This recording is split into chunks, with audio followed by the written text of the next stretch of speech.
we're ready to start tinfoiling. So you want to get a nice piece of tinfoil. This is pretty crinkly, but that happens, and you cut it off the roll. You want to line it up where you're going to put it, and you want to mark it. So I made a little bit of a mark. It's hard to see. And then you just want to apply glue stick in all that area. So you want the shiny side up, obviously. Start at one end and just smooth it out with your fingers. Get that nice finish.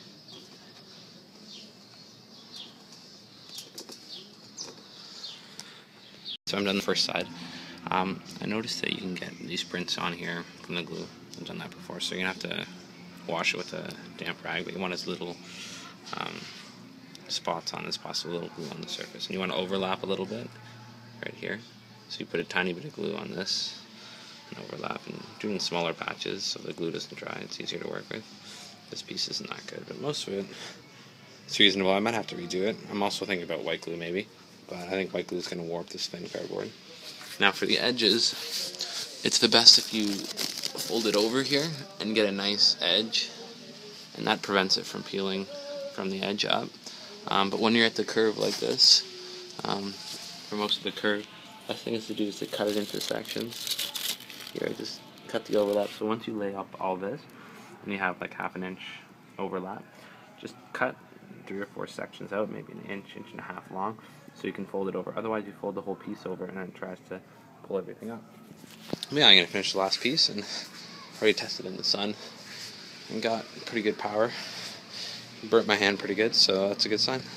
Alright, so I just put the tinfoil on. I made these little cuts, and now all you have to do is push down nice and fold it over and really push that crease together. And that holds it all, stops it from peeling. Now if you're using aerosol can, make sure you release all the pressure out. Seems like it always has pressure in your day. If you can push down and you feel the metal fold, that means the pressure is pretty low. A fully pressurized can, you wouldn't be able to do that. So the easier it is to push in, the less pressure it has. And I mean, that seems like it should be okay now. So now you want to drill a hole in the top so that you can add water and boil it. Alright, so we're all done. We have tinfoil on both sides, and when you hold it up and direct it directly at the sun, you can see now the light, concentrated light patterns. And actually, if you put your arm in here or your hand, it's very hot, and that's what's going to heat up the water now. I hammered out my valve here with a nice big nail, but now it's in there, so I don't know how to get it out. I think I'm going to drill this a little bit bigger to be able to just easier to put water in and out, and I'm going to put some insulation here and everything else. But yeah, this can's almost ready to go. Just take this label off, not have to spray paint it. Ready to cook water. So this can just has a plastic wrapper that you can take off. The label is really simple, and there you have just metal underneath, so that's what we want. Yeah, and almost ready to go.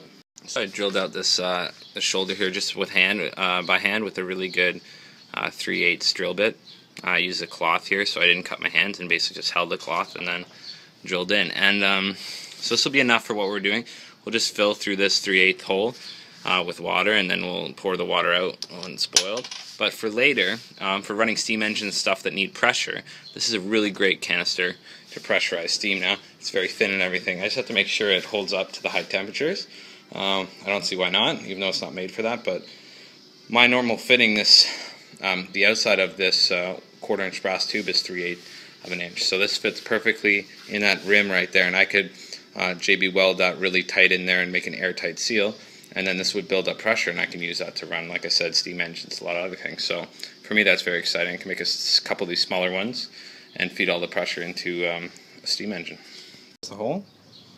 So really, a 3/8 drill bit is the best. I'm pretty sure this is pretty standard for all or most aerosol cans.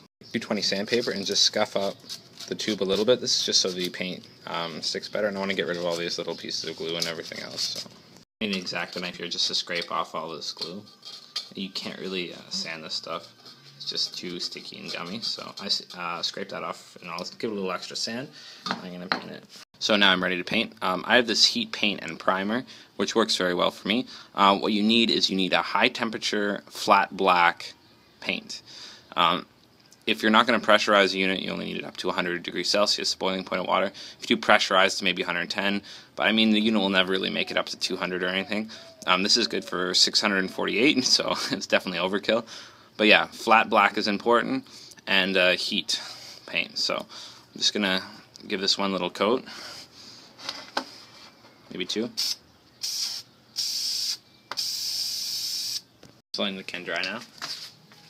Looks like I did a pretty good job. It's shiny until it dries. In the meantime, I've been letting this dry. I wet this and with some water and sanded it and everything else just to make sure it's going to stick. I hope it's okay. So this is going to be the backbone now for the solar device. So I can put that in and the supports to hold the can, and then I'd be ready to test. Step is to make the aerosol can holders. So because we're here, we're 2 inches up, and then we have a focal of 6. So that's going to be 8 inches in total. And the width here, I measured it. I think 3 works good. You don't have to be too wide. So this board is 5 inches wide. Just take the middle 3 inches. Should be fine. The can is just 2 inches, so we'll have a little bit extra on both sides. So I marked it 3 inches by 8 inches. I need 2 of them, the front and the back, and I can cut those out for the support. For these, the important part is that the bottom is straight. Now, if the bottom isn't straight, the whole thing is going to angle this way or that way, and then the pipe is going to be over here, over there, and the sun could miss it. So it's good to get a straight edge on the bottom, so I just use the edge from the cardboard that's already there, and then these can all be not as straight. The center line here. So this comes off, but this is where I want to put my sun finder here. So I just measured 2.5 from this side, but this is just, you just need a line kind of in the center where you can take the center of this and line them up, and then the center of these and line them up, so you know where the center of everything is, so you don't have an offset. Mark the center here of the supports now. So it's 3 inches wide, so I just went 2.5 from one side, and these are going to have to line up at the center point in here. Now the next step that you're going to do is take the can, hopefully it's not too wet, and you place it on here. Now you want it to be on the center line, and because our focal, you want the focal to be halfway up, so you want to be halfway up the curve on both sides, and you want the center to be in the center. So I want this to be as close to accurate as possible. Now what you want to do is you want to cut out this curve and then trace this curve and then cut it out. It's going to look like when it's all assembled. I had to cut out a little section here just so I could go, I wanted to go from just under 8 inches across to the 2 bridges instead of going to the front there. I just got the tube. So this is a little extra, which will just give us more play in this axis, so you can be offset a little bit more. So that's fine. We don't really lose too much power there. Now we have to build these bases. Actually, the first thing we want to do is we want to glue the solar device onto the wood plank. Get that lined up. I want the 2 center lines to meet in the front and the back. And then the next consideration is how far it is on this side or that side. So you just want to make sure you have enough room for your supports. It's good to be about half in the on both sides. A lot of times you want a little extra room on top to put like a sun finder or something that doesn't get shadowed. So once you mark out, I want to mark out here the base, draw a line so I know where to put glue. And I'll apply white glue on the bottom, and then I'll set them in place and center them. Put a little bit of glue there, and then I can reset it later. I mean, if it doesn't work, I can just tear it off and put it back, or adjust it, put another one here. So I just put a little bit of glue. Should be enough to hold it. If not, I can always put more glue later. So I put the solar device on the glue that was between the board, and now it's all nice and lined up. So I put some weight on it just to press the glue down. Next thing I'm going to set up is supports for the pipe. To cover up the tinfoil paper just for now as I'm assembling, because the sun's coming in like that, and it was creating this huge laser beam that was like heating everything up. It heated the can up. It's hard to work when you got all this power. In these supports, cut a little at the bottom off or the top, or change this angle. Just little snips to make sure that you get a nice angle here and it touches all the way up. So these are our first supports. I'm going to add more. I just have 2 little supports, have it all set up, and yeah, I'm ready to glue it together. So because its length here is so short, I decided to go with 3, just to have this, make sure that it can take more force. Like when it's full of water, it's quite a bit of force when you tilt it. And what you have to do on the bottom here is you just have to cut this side a little bit more, that side a little bit more, to get to lean forward or back, as long as that's straight. Once you get it fit together, you just put glue on the edge, and then you just fit it in, and then afterwards you can put more glue on the sides, but just enough to get there. And here on this side as well, I have 3. Trying the new solar device out without water quickly, and I got it to, I think it was 88 degrees, just very fast. I mean, in like a minute or 2. So the metal, it's impossible to touch.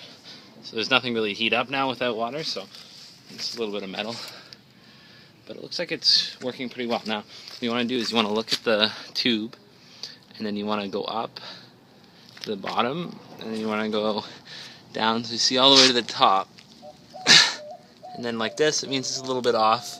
Some light is missing, but it's good when you see just the light around the tube, and you see that most of it is hitting the pipe. It's still pretty good. Quick test I'm doing late in the afternoon. It's 37 degrees. It's been running for 240, so about 3 minutes now. And yeah, it's climbing steadily. It's only 200 milliliters of water, but the sun is very low. I mean, it's standing up very straight. Usually in midday it's all the way back. Oh, and there's 38. I gotta record that. Now just a little bit about the sun aiming tool. So this would be this bottle cap, and I found a bottle cap is pretty much the easiest thing. Easiest object to use. It has just a flat bottom. Hopefully, if it has a curved bottom, try and line it up straight. I just put it there with white glue.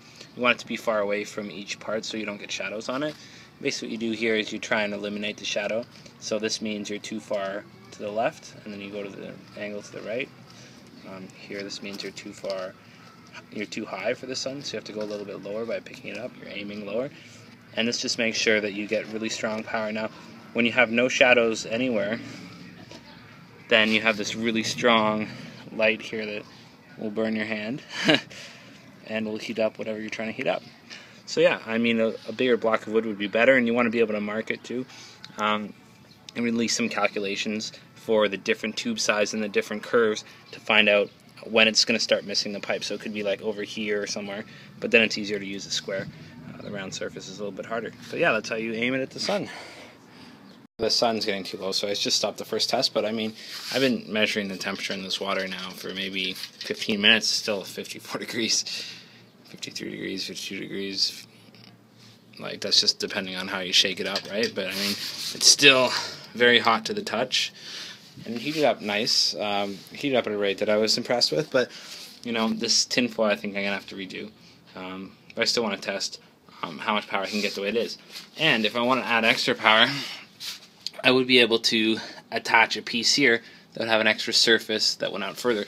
So I could do like a 2-inch extension on both sides, would add quite a bit of power. But the higher up I go, again, the steeper it gets and the more material you need, and also the farther away your target is. So you have to start aiming down. And I found that the sun, it's easier to miss then, but I mean a little bit of an extension wouldn't be an issue. And yeah, that's it. That's how you build a solar power device that can boil water using cardboard.